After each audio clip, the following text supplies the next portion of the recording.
Bienvenue!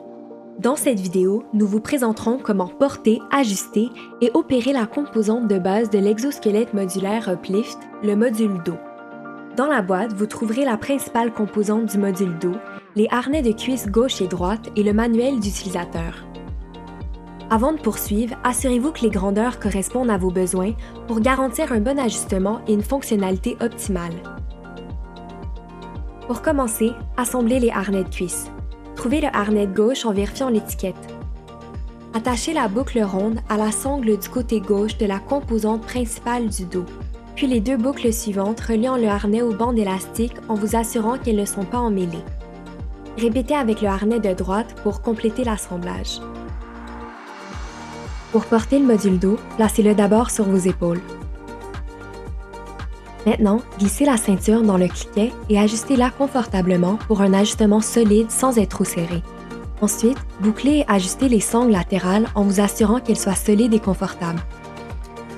Il est possible de ranger l'excédent des sangles dans les pochettes appropriées. Poursuivez en attachant la sangle du torse. Rappelez-vous de prioriser le confort plutôt qu'un ajustement serré, puisque cela n'est pas nécessaire à cette étape. Finalement, attachez le harnais de cuisse en laissant assez d'espace pour l'expansion des muscles et tirez uniformément les sangles arrière pour ressentir une légère tension dans l'élastique du dos. La longueur excédentaire des sangles peut être rangée dans la poignée et celle-ci peut être placée dans le harnais pour réduire le risque d'accrochage.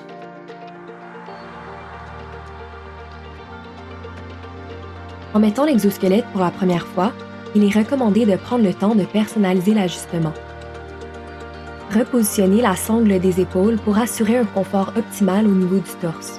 Additionnellement, pour la région lombaire, pensez à déplacer le coussin lombaire pour mieux accommoder le corps de l'usager. Un ajustement plus spécifique contribue à une meilleure distribution de la charge, résultant en un plus grand confort lors de l'utilisation de l'exosquelette. Une fois bien ajusté, opérer l'exosquelette est facile et intuitif. Tirez simplement les sangles situées sur la ceinture pour activer l'assistance. Plus les sangles sont tirées, plus l'assistance fournie au dos de l'usager est grande. Sentez-vous libre d'essayer différents niveaux d'assistance pour trouver celui qui convient le mieux à votre tâche ou votre préférence. Pour désactiver l'assistance, tirez les boucles retenant les sangles sur la ceinture tout en vous penchant tranquillement vers l'avant. Cela désengage le module et le remet dans son état initial, arrêtant l'assistance. Pour plus de liberté de mouvement, considérez desserrer les sangles à l'arrière du harnais de cuisse. Pour retirer l'exosquelette, refaites simplement les étapes précédentes en sens inverse. Assurez-vous d'abord que le module dos est désactivé, puis défaites toutes les attaches et retirez avec soin tout le module. L'exosquelette peut maintenant être rangé dans son emballage ou suspendu par sa poignée. Un nettoyage et un entretien réguliers sont essentiels pour assurer la longévité et la performance optimale de votre exosquelette et de ses modules. Éliminez les taches superficielles en frottant délicatement avec un linge humide. Les coussins des épaules peuvent être retirés en défaisant la tache frontale et en séparant les bandes à boucles et à crochets. Ils peuvent ensuite, comme le coussin du dos, être lavés sans risque à la machine en mode délicat.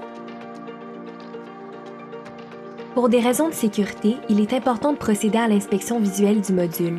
Examinez régulièrement l'état des câbles, des élastiques et des composantes plastiques et textiles. Si vous remarquez quoi que ce soit d'inhabituel ou si vous avez besoin de plus d'informations, référez-vous au manuel d'utilisateur ou contactez-nous directement.